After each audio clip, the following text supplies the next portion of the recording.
thought practice was good today. A lot of energy out there. The guys are excited to play. We just got to make sure we have the game plan down pat so we can play as clean a game as possible and execute well. Scott, just to get the elephant out of the room, today Cole Erlich came out with a story claiming some things about being promised extra benefits from an anonymous Oregon booster, making claims he wanted to transfer. Are you surprised? I got nothing to say about that.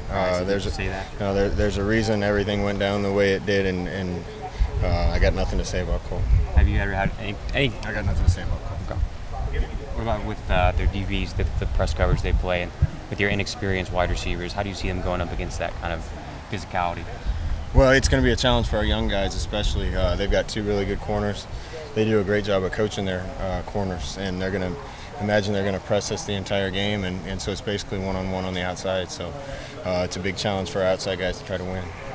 Coach, is their defense, do they remind you of someone else you see in the conference on a regular basis? No, there's really nobody like them in our conference. Our conference has kind of gone to a lot of 3-4 teams, some hybrid teams.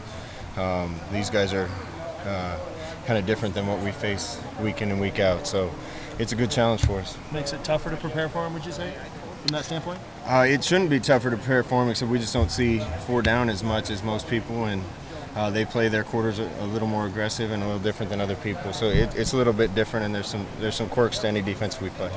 Are they an attacking defense? I mean, are they going to come after Marcus? I mean, what do they do from that standpoint?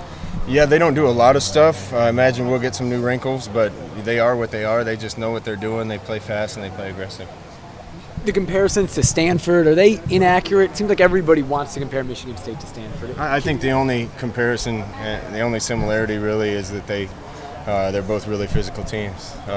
Both those two teams do a good job of getting their guys big and strong and running to the ball and hitting. And I think comparisons really end there. They're different offensively and they're different defense. Charles Nilsson obviously made an impact on special teams. How's he progressing in your offense? Do you think he'll have a role at some point? Yeah, Charles has a bright future here. He's still learning, but he's doing a great job picking it up. So I imagine he'll keep getting more and more reps. You put obviously 60-plus points on the board in the first game. Or generally speaking, were you happy with how the offense clicked Saturday? I think, generally speaking, I was pleased. I thought we executed really well considering we have young guys playing and it was the first game.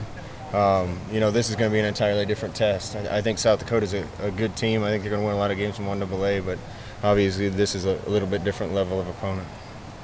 Alfred said on Sunday he expects a kind of exponential boost from game 1 to game 2 in the learning curve, what guys know and how they execute. Are there any young guys that you kind of want to see a market level improvement from this week? No, I want to see a market level improvement from everybody. We're going to need to bring our A game if we want the outcome to be what we want it to be. Coaches say you make your biggest improvement between game 1 and game 2, so I'm sure that's true of both teams. Scott, do you enjoy going against a defensive coordinator of this caliber and the head coach as a defensive guy? Do you like these matchups to challenge yourself? Yeah, I mean, these guys are one of the best at doing what they do. I got a lot of respect for Coach D'Antonio and Coach Narduzzi. They're a top defense every year, so that's a credit to their coaching staff and what they put together there. So anytime you play in a game like this, somebody's got to win and somebody's got to lose, and it's going to probably come down to who executes better and who takes care of the ball.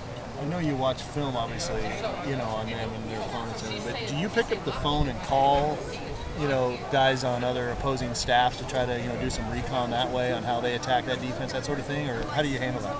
Yeah, there's always calls to people that have played an opponent, particularly when you're not familiar with an opponent. So I'm sure they've talked to people that played us. We've talked to a few people, but you really don't learn a lot. Most of what you need to learn, you learn from watching the tape, and most of the tips we got, we saw on film anyway. What have you seen on film from defensive lineman Shalik Calhoun? Shalik's a good player. The best players are guys that impact games and they make splash plays, and he definitely shows up all the time with big plays. So we definitely have to account for him, have to do a good job on the edge, and take care of him.